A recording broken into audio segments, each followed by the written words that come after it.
Bonjour à tous et bienvenue en SVT. Aujourd'hui, nous allons parler des microbes. Depuis que les microbes ont été découverts, on les associe aux maladies. Mais dans cette vidéo, nous allons parler de microbes bénéfiques qui vivent sur et dans notre corps, le microbiote. Les micro-organismes sont définis comme des êtres vivants microscopiques. Sur cet arbre du vivant, on peut constater que la majorité des êtres vivants est unicellulaire. Des bactéries,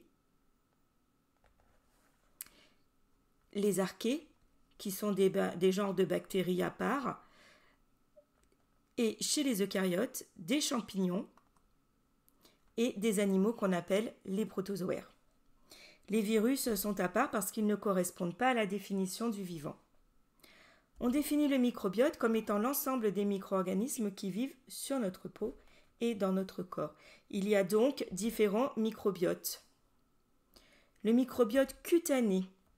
On voit dans cette microscopie électronique que la peau est entièrement recouverte de microbes.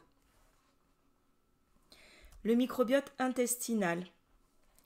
La muqueuse de l'intestin forme des villosités et ces villosités sont entièrement recouvertes, elles aussi, de micro-organismes. Il existe aussi un microbiote buccal, un microbiote pulmonaire, un microbiote au niveau de l'œil, et chez la femme, un microbiote vaginal et peut-être aussi, là il y a un doute, un microbiote au niveau de l'utérus et du placenta. On estime que le corps humain est formé d'environ 28 000 milliards de cellules chez la femme et 36 000 milliards de cellules chez l'homme. Et on a estimé qu'il y a autant de micro-organismes dans le microbiote qu'il y a de cellules dans l'organisme. Ce qui veut dire qu'en fait notre corps il est pour moitié constitué de cellules qui ne sont pas humaines.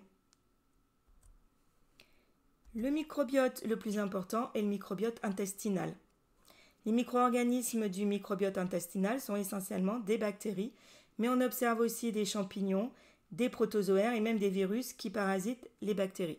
Alors j'ai dit que c'était pour le microbiote intestinal, mais en fait tous les microbiotes sont constitués de ces micro-organismes.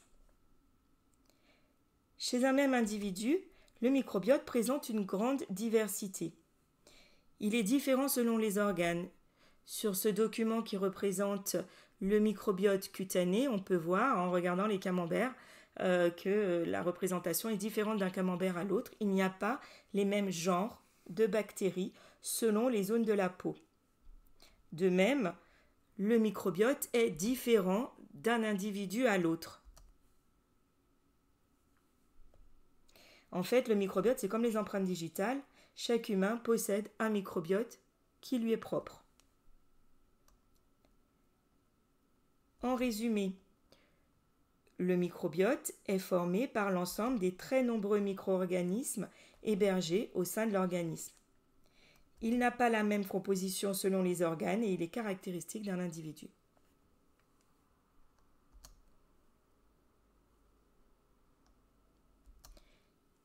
Le microbiote se met en place dès la naissance. Avant la naissance, le fœtus est stérile, il n'a pas de microbiote. Après la naissance, des études ont montré qu'un bébé né par voie basse possède les mêmes genres bactériens que le microbiote vaginal de sa mère, même si les proportions sont différentes comme on le voit sur ce document. Alors qu'un bébé né par césarienne possède un microbiote analogue au microbiote cutané de sa mère. Ainsi, on peut dire qu'en naissant, le bébé se contamine au contact de sa mère et acquiert son premier microbiote. Le microbiote du bébé s'enrichit ensuite peu à peu par l'alimentation et les contacts physiques. On voit bien que dans les premiers jours, on voit apparaître tout un tas de nouveaux genres bactériens. À partir de 7 ans à peu près, le microbiote est en place, c'est-à-dire que les surfaces sont recouvertes par des microbes. Mais il peut subir des modifications, comme par exemple en fonction du régime alimentaire. Sur ce document, on peut voir donc une augmentation de la diversité microbienne lorsqu'il y a changement du régime alimentaire.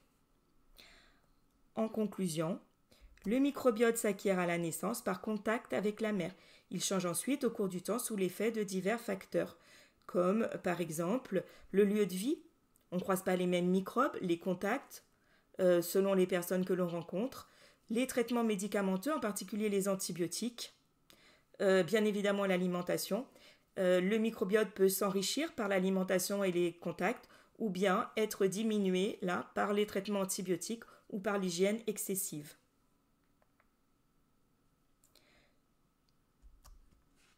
Le microbiote a deux rôles principaux, la digestion et l'immunité.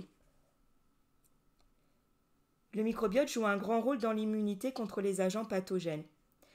Tout d'abord, sa présence sur la peau et les muqueuses constitue une barrière naturelle. Toute cette couche de microbes présente sur la peau va empêcher l'installation de microbes pathogènes. Il n'y a pas de place pour que les microbes s'installent. De plus, certains micro-organismes du microbiote produisent des molécules toxiques qu'on appelle des bactériocines qui vont détruire les microbes pathogènes.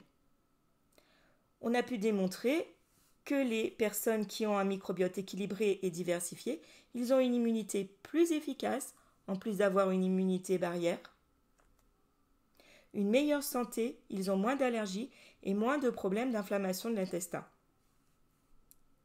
Le microbiote joue aussi un rôle dans la digestion. Ces micro-organismes sont capables de digérer certains aliments, comme les fibres. De plus, ils vont produire des vitamines et des substances qui agissent sur la sensation de faim et le stockage des graisses. Les gens qui ont un microbiote équilibré et diversifié, en plus d'avoir une meilleure santé, ont moins de problèmes d'obésité. Les bienfaits du microbiote ne s'arrêtent pas là. On ne sait pas encore très bien comment ça fonctionne, mais le microbiote booste l'efficacité du système immunitaire, il favorise un bon état du cœur et des artères, et il agit même sur le bien-être mental par la production de molécules qui vont agir sur les hormones. Nous sommes donc en symbiose avec notre microbiote, ce qui signifie qu'il y a des interactions entre nous et notre microbiote et que ces interactions sont indispensables à notre santé et à notre bien-être. Donc, si nous voulons que notre microbiote prenne soin de nous, il faut le chouchouter par différentes pratiques quotidiennes. Avoir une alimentation équilibrée, riche en fibres, éviter les aliments trop transformés, nous consommer des aliments qu'on appelle prébiotiques, c'est-à-dire qui vont nourrir les bactéries qui sont dans notre organisme. Si nécessaire, apporter des probiotiques de temps en temps, faire des petites cures de probiotiques, c'est-à-dire de microbes du microbiote qui va enrichir notre microbiote, et puis pratiquer une activité physique régulière, même si pour l'instant on ne sait pas encore bien pourquoi faire du sport permet d'améliorer le microbiote.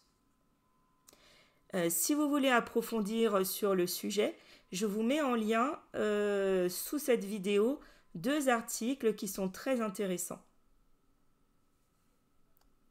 Lorsque le microbiote est déséquilibré, on dit qu'il y a dysbiose. Alors les causes de la dysbiose, elles sont diverses.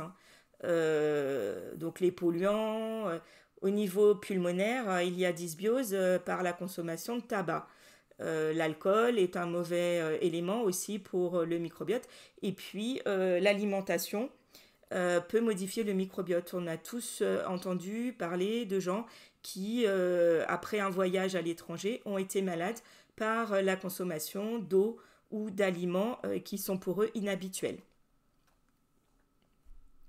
Mais comme le microbiote est impliqué dans le bon fonctionnement de l'organisme en général, une perturbation durable du microbiote va avoir des conséquences sur d'autres organes que le système digestif, donc en raison et vont aboutir par exemple à un dysfonctionnement du métabolisme avec de l'obésité, du diabète ou des cancers, un dysfonctionnement des défenses de la peau ou des poumons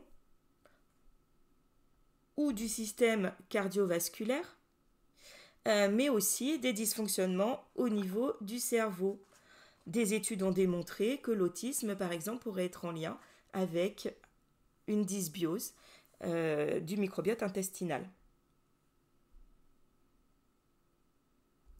Aujourd'hui, on ne sait pas encore bien expliquer comment agit le microbiote, mais cela n'empêche pas que l'on recherche des techniques pour rééquilibrer et diversifier le microbiote afin d'améliorer la santé des gens. Il s'agit par exemple de consommer des probiotiques, comme je l'ai dit précédemment, ou bien de concevoir des médicaments contre les maladies intestinales chroniques, donc en faisant produire des molécules anti-inflammatoires en laboratoire par des cultures de bactéries du microbiote. On peut aussi réaliser des transplantations de microbiote, on parle de greffe du microbiote, en introduisant le microbiote d'un donneur dans le gros intestin du patient. Alors ne vous inquiétez pas, il ne s'agit pas d'avaler des matières fécales. Tout ça passe par des tuyaux et amène le microbiote directement dans l'intestin. En conclusion de ce cours sur le microbiote, on peut dire que l'être humain est confronté à de nombreux micro-organismes pathogènes qu'il détruit grâce à son système immunitaire. Mais il a établi une relation à bénéfice réciproque avec certains d'entre eux. Le système immunitaire va reconnaître et tolérer ces microbes qui vivent donc par conséquent en symbiose avec nous. Ils se nourrissent et s'abritent dans et sur notre corps et en échange, ils nous apportent de nombreux bénéfices. Si vous voulez compléter cette vidéo, vous pouvez retrouver tout mon cours sur mon site internet. Vous trouvez aussi l'adresse sous cette vidéo. Vous allez trouver sur mon site internet les vidéos de cours, mais aussi des exercices pour vérifier ses connaissances, le cours sous format PDF et des vidéos de méthodologie. Et moi, je vous donne rendez-vous dans une prochaine vidéo.